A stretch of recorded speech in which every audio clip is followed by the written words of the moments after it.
You guys, we really need someone to help us with sound shit. I don't know. Unless you guys are willing to send me to college, I've gotten as far as I can. Well, let's try this incantation. Ready? Well, we have to kill Arthur first. Wait, you're gonna do what now?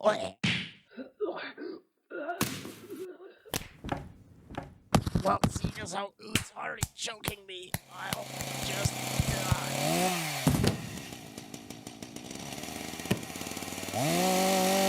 So apparently, you really need to kill someone.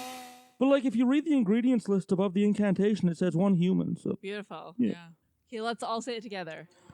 Stolus Magnus Princeps Prodit Forma Necrocasis Roman Exorcista Hominis Simulacrum. we got nothing? Nothing. Fuck. I think we might need a little bit more like brimstone, hellfire. Maybe we can summon Val. Summon Val. I've been here all along.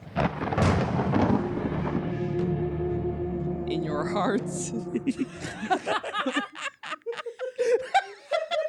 I like I just flipped it down real casual. Because I'm always with you. Inside you, in your hearts. Or other organs. Okay, well, you need to read this. Come scooch close to me. Is it a dramatic ritual scooch? It is a dramatic ritual. Get over here. Bring your shit. Let's do it with All right, oomph. we're ready.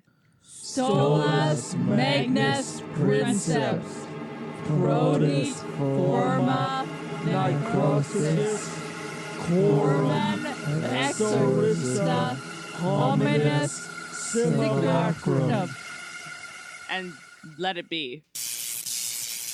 And then I says to her, that's not a dog, that's my... Holy shit, where the fuck am I? We did it! Where is he, though? Well, I mean, I see a bunch of electronics and some sliders and some... I have effects too. He is the audio. How do you feel when I press this button? Don't hit that one, or to hit it later. Cool, how do you feel when I press this button? Oh, that one wasn't half bad, actually. Fantastic. Let me slide that up a bit for you. Oh, well, I mean, if Gently. If you say so, boss. I mean, if you're going to treat me this good, then, So what do y'all want, anyway? You keep our shit working, we don't send you back to hell? First of all, I don't want him. So he can stay here. Well, that sounds like a good enough deal for me. I guess, I'll help you out with this shit, then. Warning, this podcast contains violence, sexuality, gore, and other horrible and disturbing things. Listener discretion is advised. Also, the hosts of this venture are ignorant dipshits, so please do not take anything they say as fact. And enjoy the show. Now, are you sitting comfortably? Good. Then we'll begin. Today we had 15 homicides and 63 violent crimes, as if that's the way it's supposed to be. It is our basic human right to be fucked up. A second plane now has crashed into the other tower of the World Trade Center. Putting chemicals in the water that turn the friggin' frogs gay. The defendant shall be incarcerated for the rest of her natural life with no possibility of parole. You are not machines. You are not cattle. You are men. We were somewhere around Barstow, on the edge of the desert, when the drugs began to take hold.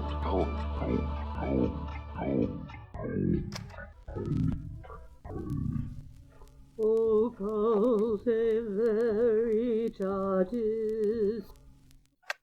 Real quick, just so we can have a record of it. Leon, if you wouldn't mind talking your mic. 2 sit in solemn silence on it. Thank you, Hoot, if you wouldn't mind. Richard. Pizza. Sage. Balls. Val. Pussy. Alrighty, then you're good to go. Hello and welcome to Occultae Veritatis podcast. I am Sage Murray, along with Richard Bigley. Leon Felger. Ood Gallifrey. And joining us in studio, Valhalla.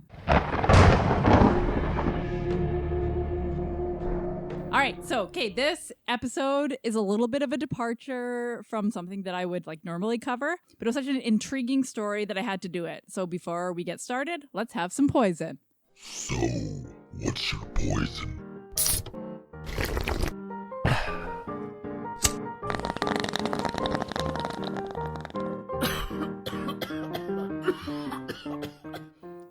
So what's your poison? All right, so today we have some Magners, Irish cider pear cider. And it's fucking good. Is it tart? Is it dry? It's sweet. It's like juice. Oh, that's nice. Yeah. Yeah. I could drink this way too quickly. Oh, yeah, I intend on it. Yeah. This is a problem, yes. Oh, that's nice. It tastes like nothing like transported near a truck of pears. Yes. You know, it's not super peary, but it's like a pear on low battery. Oh, yes, we should do an introduction. Okay, now we have a new sound guy.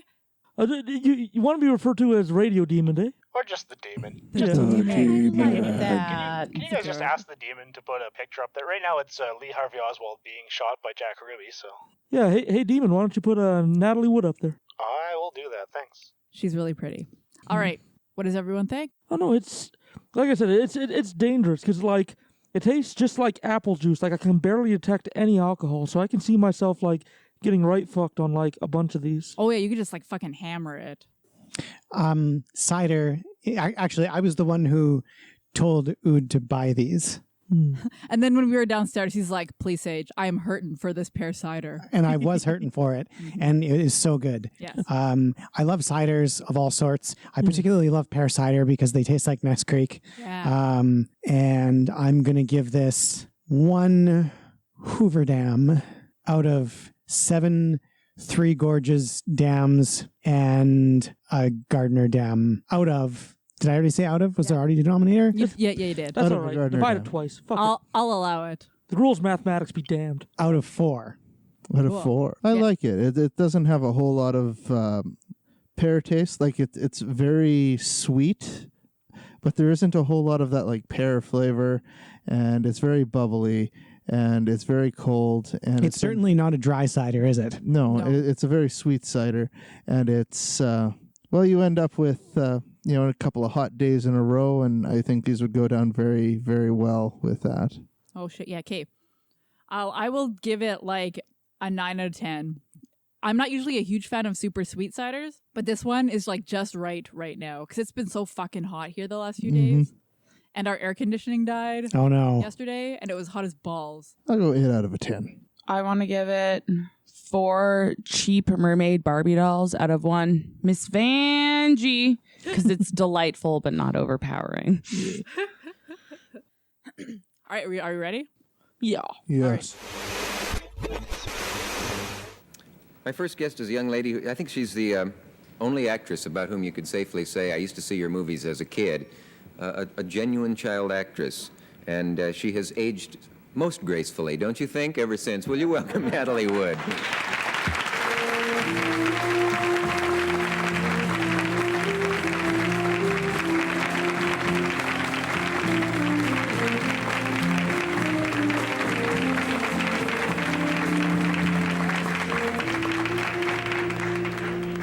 I didn't realize how lovely you were. Oh, thank you. Say the same thing back to me. You were a child actress, and I suppose there's a distinction between saying a child actress and a child star. Yes. You were more of an actress, I would think. Luckily, I think, yes. Because I think it must be terribly difficult to be a child star of the magnitude that, somebody like Shirley Temple or Margaret O'Brien, where you really are a household word. Yeah, there's almost no way you can it was hard enough for me to grow up. I mean, when I was 15 and was trying to play a part of a 15-year-old, they all said, oh, no, but, you still got your pigtails and everything. And so I had to do several screen tests for a picture I did with James Dean. And I was exactly the right age, Also, I never went to acting school, and I think that was a big help, because normally, generally speaking, I think children, if they're just sort of left alone, and the directors were always nice to me, and they said, this is the situation and so forth, usually you're quite natural. Yeah. And, but I know it wasn't true with some of the other children, because they didn't want to act, and their mothers were forcing them, or they would have rather been outside playing and all that. And also, I always went back to a regular school, between times that I was working, so I wasn't as isolated and cocooned as some of the others, Yeah. It says on your bio, does everybody know what that is? It's the thing studios send out that gives your whole life and everything. Yes, it has all the erroneous thing. Yes, you're 97 pounds in that. Well, You may blow away at any moment. I'm 100. I've gotten to be 100. I thought your weight had shot up from 97 to 100. I might even, after my honeymoon, I don't know, I might have gained more. Yeah. It's, a lot of people were wondering why you're so fluent in Russian when you, was it on the Academy Award show where you spoke Russian? Well, both my parents are Russian. Yeah. Well, that's the answer to those people who were wondering. So when I was a child, I spoke Russian and English at home. Yeah. I learned to read and write. And most of my close friends call me Natasha. They do? Mm. Yeah. My husband calls me Natasha. Would you include him in your close friends? Keep moving, keep moving.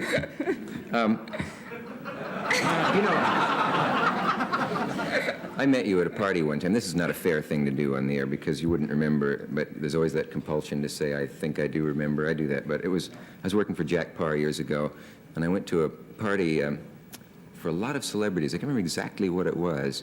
I remember Luella Parsons was there, and it was at the Four Seasons or something. And I was looking for mystery relatives. Do you remember the mystery relatives in those days that used to come on Jack's show and all? And you were there, and I don't have any idea why I started this story. Do you have any idea why I started this? Does this happen to you folks out there in real life? I met you at a party. Oh, that's all right. I can get out of this. I remember. Do you? Yeah. That must be why I started it. No, I did meet you at a party, and I can't remember what it was, but it's not too... Why I was going to say that. Do you have any fun at parties? Do you enjoy them? Oh, yes. I had a terrific time at a party here just before my husband and I left on our honeymoon. It was the party for Mark Crowley. It was a dear Your friend former of mine. secretary and playwright and Dear author friend. of Boys in the Band. Yeah. Just a guess. Is that right? It's true. I just made all that up. I remember why I was at that party, or why I brought this up, because I sat in the corner at that party. I didn't have the nerve to approach any of the people I was supposed to say hello to. That was it. And I sat in that corner, as I usually do at parties, just trying to get up my nerve. I usually sit at parties and watch the avocado dip turn black, is what I do. And those are my kicks. We will be back, I believe, after this, won't we? Yeah.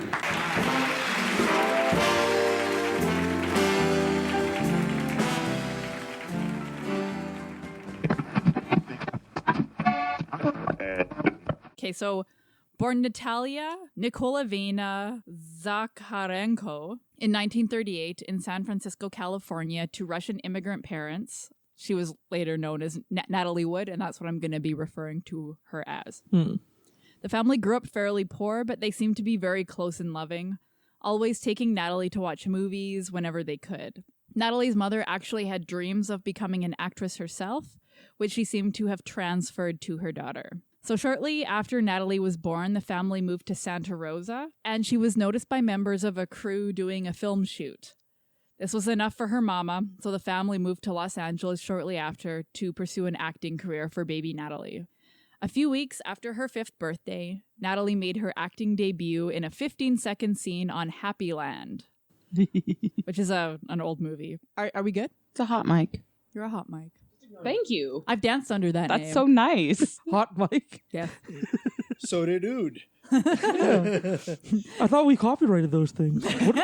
Ladies, coming up next, your next stripper is Hot Mike. That stripper registry service is a ripoff.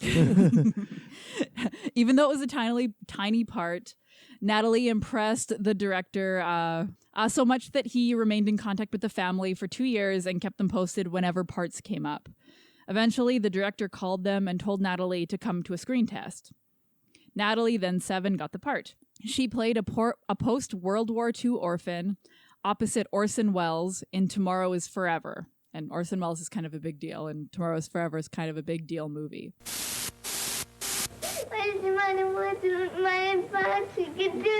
What is it, Casper? What's happened? It's the sound reminded her of a gun. It reminds her of the time the Nazis killed her mother. I thought you were her father. Can I see one of those things, please? Margaret, it's nothing. It's a little paper toy. See these tabs? In the center, they're joined with gunpowder. Not much. Just when you pull it, it makes a little tiny explosion. You didn't expect it. That's why you were startled. Let's pull one now. Make another snap.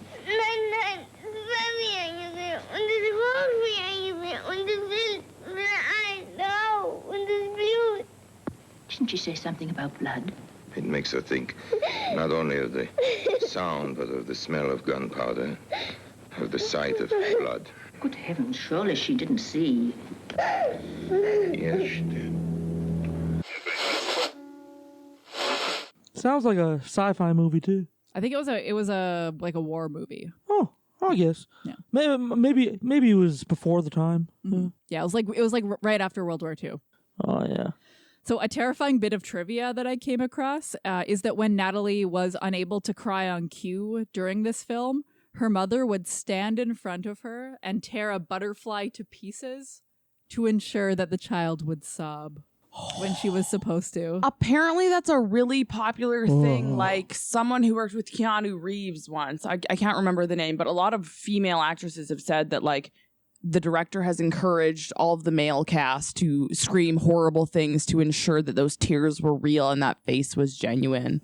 Yeah. Jesus. Yes. Kind of This was fucked a up. 7-year-old Yes. child having something ripped to shreds. And in a front of- butterfly. I don't give a fuck about butterflies. I fucking hate them. You kicked one. I did. You did. And then you got kicked out of the butterfly exhibit. Yes, I did. Yes. Yes, you did. I was 12. It's a very real thing. It is a very real thing. It's because you were chasing me with them. I was.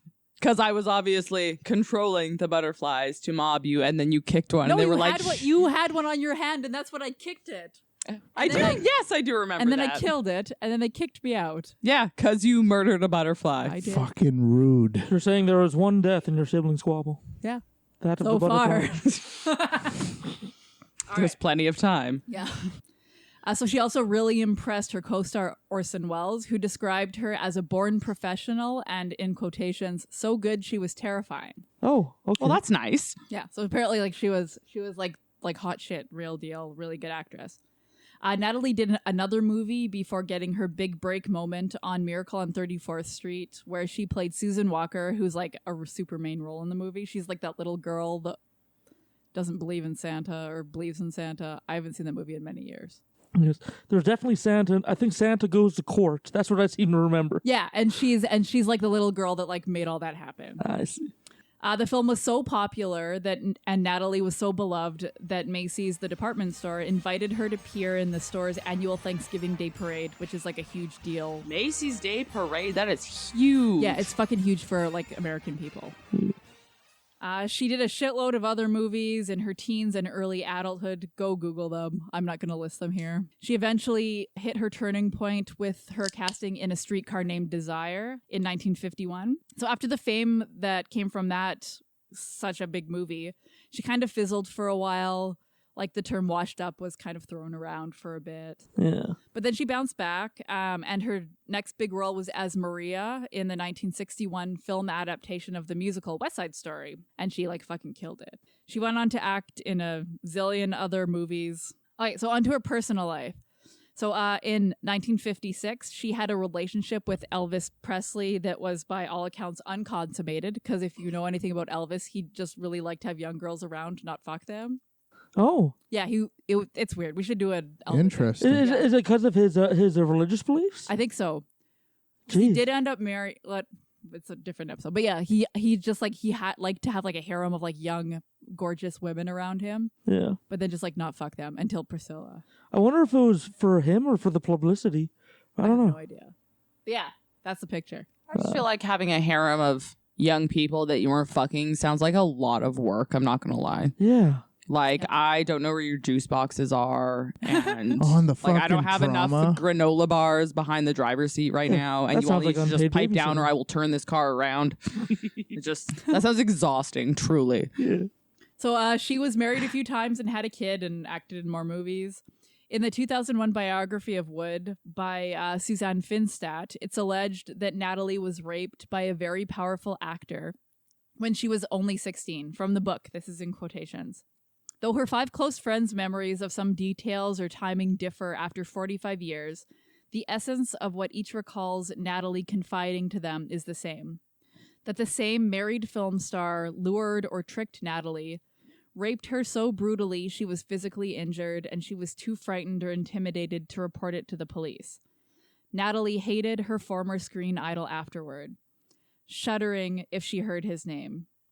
She would keep the horrible secret and behave as if nothing happened whenever their paths crossed. Too schooled by her mother in the politics of Hollywood to cross such a powerful movie star. So I did some digging, and more recent evidence has surfaced that her rapist was very likely the late Kirk Douglas. Allegedly, Kirk Douglas had invited Natalie to his hotel room at the Chateau Marmont for an audition. Natalie's mom drove her there and waited in the car for this audition to be done. When Natalie arrived at the room, Kirk Douglas gave her a drink, told her that he liked young girls, threw her on the bed, and raped her for several hours. After the rape was over, Douglas told her, "If you tell anyone, it will be the last thing you do." The rape was so violent that Natalie had to go to the hospital for bleeding. Again, this is all alleged, but it's still absolutely harrowing. I mean, like, look at Hollywood, like, today in modern age. There's creeps and, like, rapists all over the place, like, in modern Hollywood. I have no doubts that, like, Hollywood in that age was more of the same. Yeah, well, it was easier to get away with it. Yeah. A 1960 suicide attempt after her divorce from Warren Beatty, who was another really famous Hollywood star. She was apparently just like real sad about that. So now it's time to talk about Natalie Wood's tragic death. The facts, as I could find them, are as follows. So Natalie died at the age of 43 during the making of the 1983 sci-fi film Brainstorm, which was also starring Christopher Walken. I hid this uncomfortable hunk of metal up my ass 2 years. She was on her husband's actor Robert Wagner's yacht, along with co-star Christopher Walken, her husband Robert Wagner, and the captain of the boat, whose name was Dennis Davern. Natalie died from drowning. Many of the circumstances surrounding it are unknown, and it's not even known for sure how she entered the water. This is all like very mysterious. Natalie's body was found on November 29th, 1981, about 1 mile away from the boat, with a small inflatable dinghy nearby. Wagner said that she was not with him that night.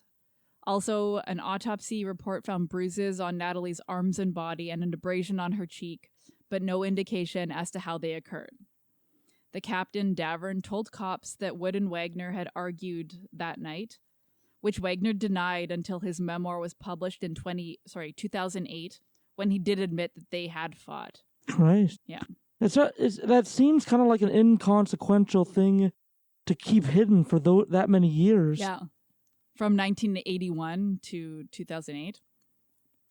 Crazy. Like, was he being just, like, extra protective and trying not to, like, make sure the finger wasn't on him? Or does he have, something to do with it, Well, we'll find out. Yeah. Well, we won't find out conclusively, but you'll find out what I think. We'll speculate out. We will speculate. You'll solve the case. Yeah, sure. The autopsy also found that Natalie's blood alcohol content was 0.14%, and there were traces of a motion sickness med and a painkiller, which can both increase the effects of alcohol in her blood. At the time, LA coroner Thomas Noshi ruled that the cause of Natalie's death was accidental drowning and hypothermia. Basically, he said that she probably slipped off the boat because she was kind of drunk and then was unable to get back onto the inflatable dinghy. So Natalie's sister Lana thought this was like super bullshit because Natalie was terrified of the water, couldn't swim, and would never ever have left the yacht on the dinghy of her own accord. In addition, 2 witnesses on a nearby boat said they had heard a woman screaming for help during the night. Despite all this, Natalie's death was ruled an accident and she was buried in Westwood Village Memorial Park Cemetery in Los Angeles. No members of the public were permitted to attend the funeral, but shitloads of celebrities were there. Like Elizabeth Taylor, Fred Astaire, Frank Sinatra, Gene Kelly, Rock Hudson, and Gregory Peck, which are all like very famous, like old-timey celebrities. Yeah. How do you feel that Brainstorm is going to be released? I don't know. I hear it's going to be released. I have a little bit of looping to do, as a matter of fact, this weekend on it. I haven't seen it. I never hear anything about it. The untimely death of Natalie Wood during the filming of Brainstorm, did that make that entire experience painful for you? Oh, sure. I mean, it was, in so many ways, it was a terrible thing. Did having a coworker and a friend die change your attitude about living, Christopher?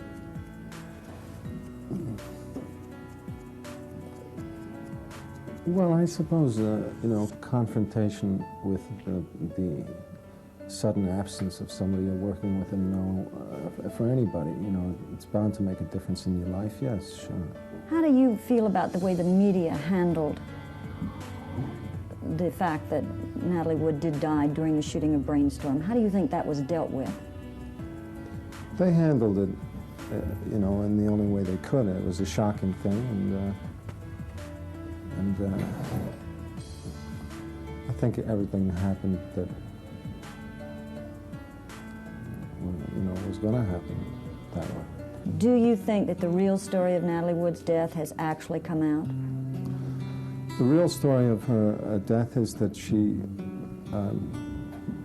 drowned, and nobody knows how she drowned or what happened except her. That's what it is. There is no real story. Nobody will ever know.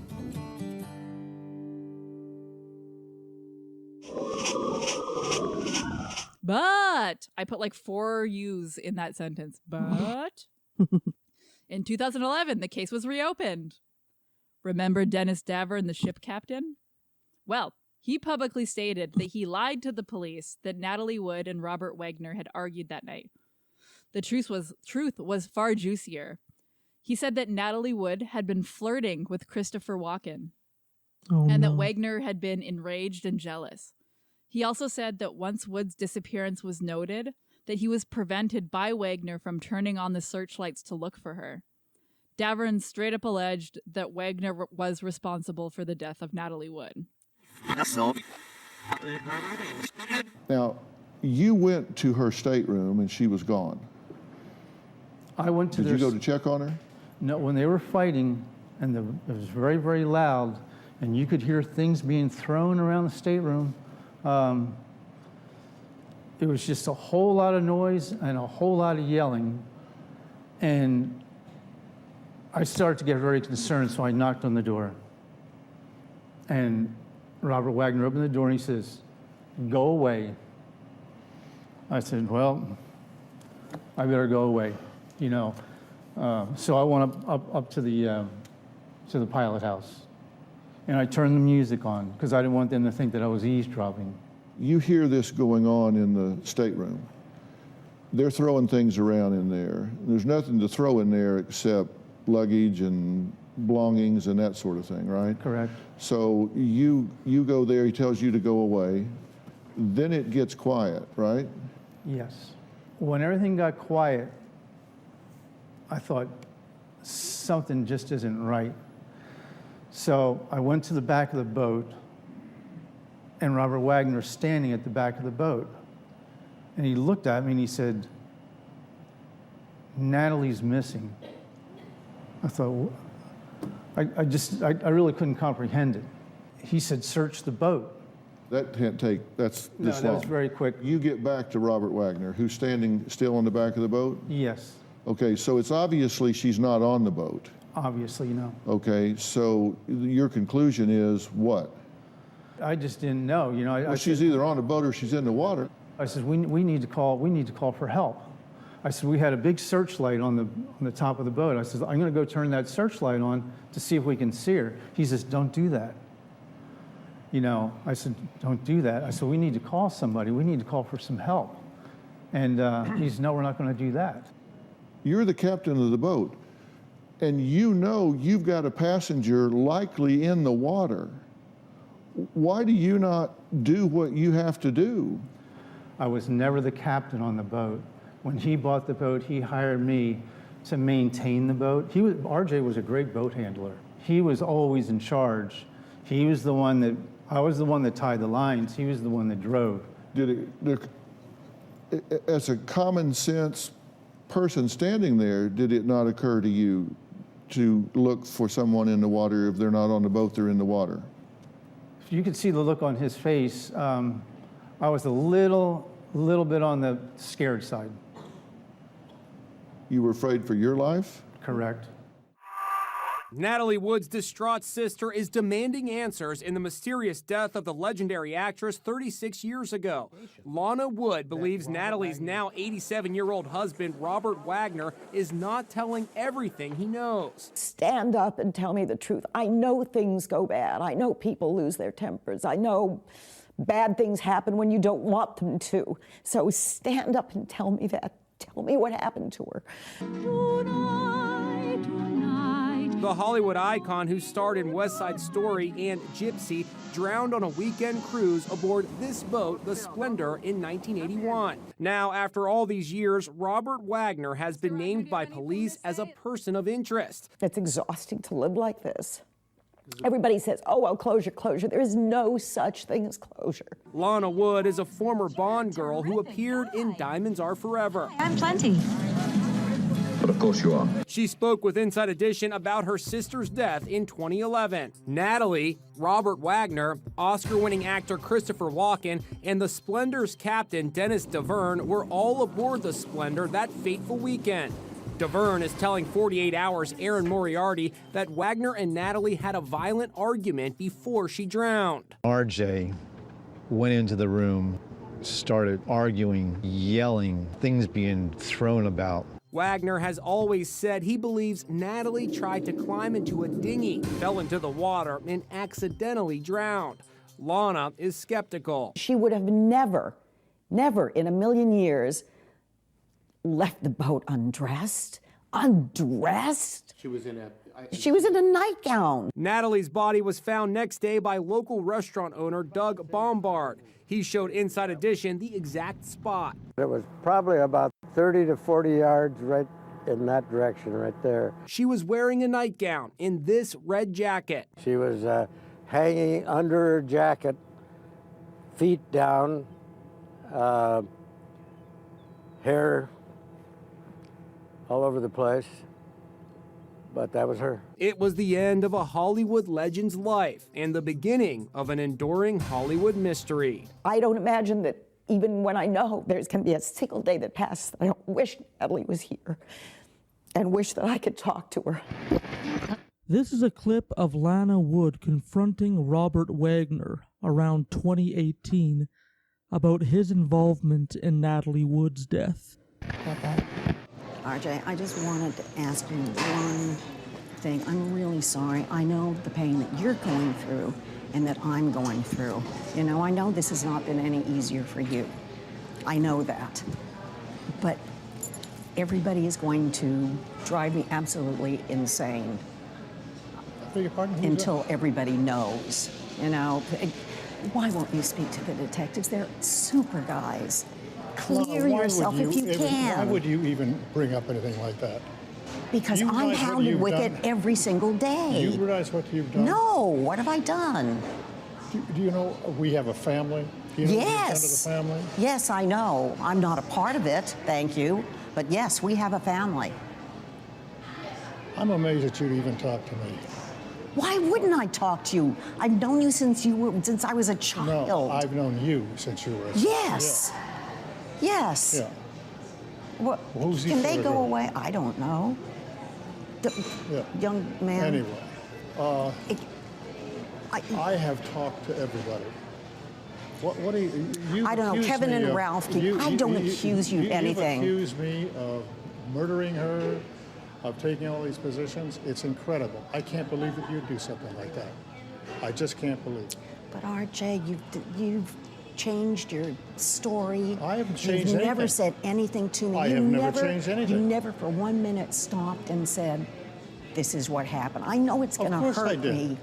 Not to me. Of course not to me. Of course I have stopped and said what happened. No, RJ, you really didn't. Everybody was on top of that. Look at all these people around there. Oh, Jesus Christ, no. Oh, I can't believe it. Oh.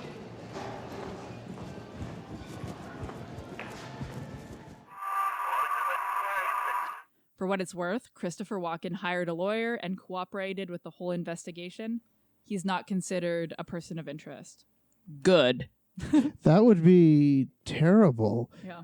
I like his works. Like he's like the best, like B-list celebrity, like Yes. everyone knows him, but like he always plays that like one-off kind of bizarre character, Yeah. I'm very happy that he is That's not good, considered yeah. involved in this. I'm very pleased.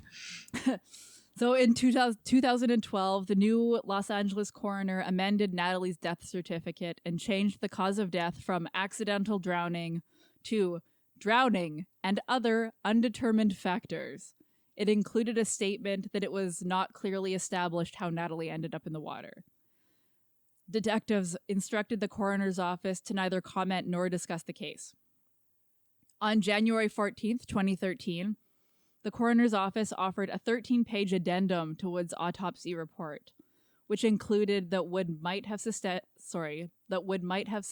the bruises and scrapes before she went into the water, but that the med she was on, which is called Synthroid, would make her more susceptible to bruises. So, yeah, take that as you will. In February of 2018, Wagner was named a person of interest, but has vehemently denied any involvement. The case is still open to this day. And Natasha, who is her daughter, doesn't believe that Richard Wagner had anything to do with it. I think he did it. Natasha, the daughter, said that she didn't believe that Wagner had anything to do with it. And he was always like a loving, attentive father. But I think he did it. What do you guys think? What kind of boat was this? Like, what was this? Like a party boat? Like, It was a yacht, like a big yacht. Were they drinking out there? Like, oh yeah. Like somebody who's scared of the water, I agree, wouldn't like go out in a dinghy. But like, could somebody have gotten drunk and fallen over the edge? Yeah, I think he did They it. found a dinghy like right by her. So it's implied that she like went on the dinghy and then fell off the dinghy and died. And like the people hearing her calling for help, I don't think that eliminates like her falling in the water, because she could be calling for help in the water too. But like, was it more exact than that? Like, was she calling for help in a way that made them think that she was like in an argument with somebody? That's kind of what was implied from what I read. Oh. Yeah, and like just because like I went on Google a bit, I'm gonna put a clip here of Christopher Walken in an interview in 1983, I think. When the movie that they were working on, Brainstorm. Yeah, Brainstorm. He was asked about it, and like he remained like very professional, but you can see that he's kind of like you can see he's hurt. Like he it's almost like he's the stage right before tearing up as he's talking about. Yeah, it was a bad night, all that shit. Yeah. Yeah. Yeah, like it's crazy. Yeah. It still remains one of like the biggest Hollywood mystery deaths ever, because she had such a prolific and rich career. And it's such a mysterious death. Is snuffed out in her prime like a accurate description kind of thing? Yeah, Like she was 43, still a baby. Yeah. And still like active in Hollywood and all that, making movies and everything. At some point, someone needs to cut to the Big Mouth audio where it's Duke Ellington going, "I killed Natalie Wood." And he goes, "What about Christopher Walken?" He goes, "He helped." So. That's part of the reason why I did this episode. Because we were watching Big Mouth. Because I made her. Murder, everybody. Have you ever murdered anyone, Duke? Only Natalie Wood. I thought that was Christopher Walken. He helped. I was like, yeah, I'm going to do that. It's strange how Woodpaths can lead, Oh no. We were watching Big Mouth. Yeah, I'm trying to find an angle where I can figure out more, but I like all the questions that I need to answer. There's nothing that I've been told that like answers any of them. So No, me neither. And I like looked. yeah, and like this is the kind of thing where like if this broke, like we discovered that like Robert like was the one that killed her, like you would know about it right away. Well, So, the case still isn't closed. Like it's still open. He's still a person of interest. Interesting. I don't know if he's dead or not. I should have looked that up. I don't think he is. Yeah. What's his name? Robert Wagner. Let's just confirm that real quick. Oh yeah. Really? He looks really sharp. Still alive. He's still alive. 90 years old. It's my beard is turning gray too, though, and I can no longer avoid it. I trimmed my beard yesterday, and it was just so much gray hair was coming off me. I like the gray. I think it's hot. Yeah. You're very stoic. It looks very majestic. Yeah. I think you look delightful. Yes. I'm not 30 yet. I'm going to tell you on behalf of everyone underneath 30, super hot. Oh, man. Have you seen you saw Mr. Sage Murray's beard today. It's very gray. Also super hot. He has one white eyebrow hair right in the middle, and I need to pluck it. He's got white noodles. I do. And I mean that in the most respectful and affectionate way. White noodles. Yes, right in the middle. She makes everyone look at it. And we do. Maybe he's like a really shitty unicorn with like a tiny little... Yes, Mr. Sage Murray's a shitty unicorn. Oh, a shooticorn. Like he's a great person, but just a shitty unicorn because his horn is... Let me know what you think. Write in about whether he's a shitty unicorn. Unicorn or not, or what you think about Natalie Wood. Either or. I'm open to suggestions. My name is Sage Murray, along with Richard Bigley, Leon Filger, Ood Gallifrey, Valhalla. Love you, bye!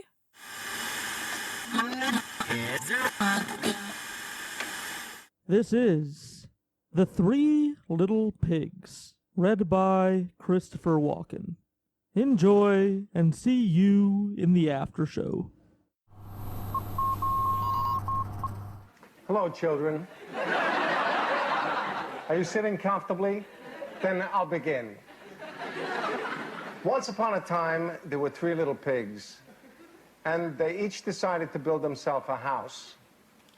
Now, the first little piggy was a very lazy little piggy, and he built his house from straw. The second little piggy was not too bright either, and he built his house from twigs. But the third little piggy was smart. He was no Dunsky. He built his house from bricks. Smart piggy. Oink, oink.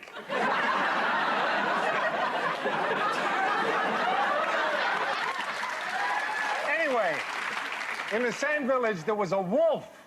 This big wolf. Bad wolf. Big bad wolf. Get the picture? Also, this wolf, he loved pork. Pork sandwiches, pork pies, pork scratchings, bacon buddies. If it had pig in it, he loved it. Now, Wolfie sees the three little houses with the three little pigs in them, and he thinks to himself, Pork City. Wolfie goes to house number 1. Wolfie knocks on the door. But it's a straw door, so how he knocks on it, I don't know. Who wrote this? But hey, knock, knock anyway, right? Who wants to argue? In his most polite voice, Wolfie says, Little piggy, little piggy, little piggy, little piggy, let me come in. No! There's a little pig who knows a wolf when he sees one. Not by the hair on my chinny chin chin. So now the pig has a chin. What do I know? So, let me in, says the wolf. Or I'll huff and I'll puff and I'll blow your house down. No, says the pig. No, no, no. But Wolfie is a wolf of his word, so he huffs and he puffs and he blows that house away. Exit pig 1.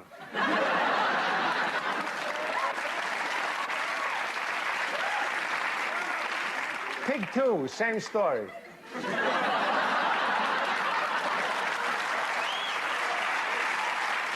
I'll huff and I'll puff and I'll blow your house down. Arrivederci porco numero 2. Buongiorno salami. I like this wolf. He's not freezing his ass off hunting snow bunnies in Alaska. He just goes to pigs' houses and blows on them. So, Wolfie stands outside the house of piggy number 3, and they assume their battle positions. Let me in. No, no. I'll huff and I'll puff. Go away. Okay, you asked for it, piggy. Wolfie is huffing, huff, huff, And Wolfie is puffing, puff, puff, boof, bada boom. Nothing. This is a brick house. They do not blow over so easy. So Wolfie gets himself a ladder, climbs up onto the roof. Piggy sees him climb onto the roof. Wolfie makes for the chimney.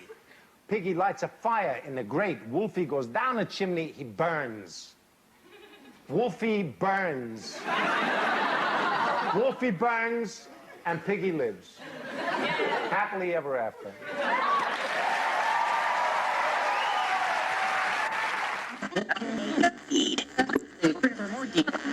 Hello, occultists. We have some more wonderful feedback from our mailbag. If you would like to send some mail in to us for us to read, please go to ovfeedback@gmail.com and send your thoughts in. Today's email comes from Sean, and he's talking about the legal background of the Elisa Lam case, which we discussed. The message reads, "Hey, ignorant dipshits. I'm a lawyer in Austin, Texas, and after hearing your request for information from somebody with a legal background regarding the Elisa Lam case, I thought I'd give you my 2 cents.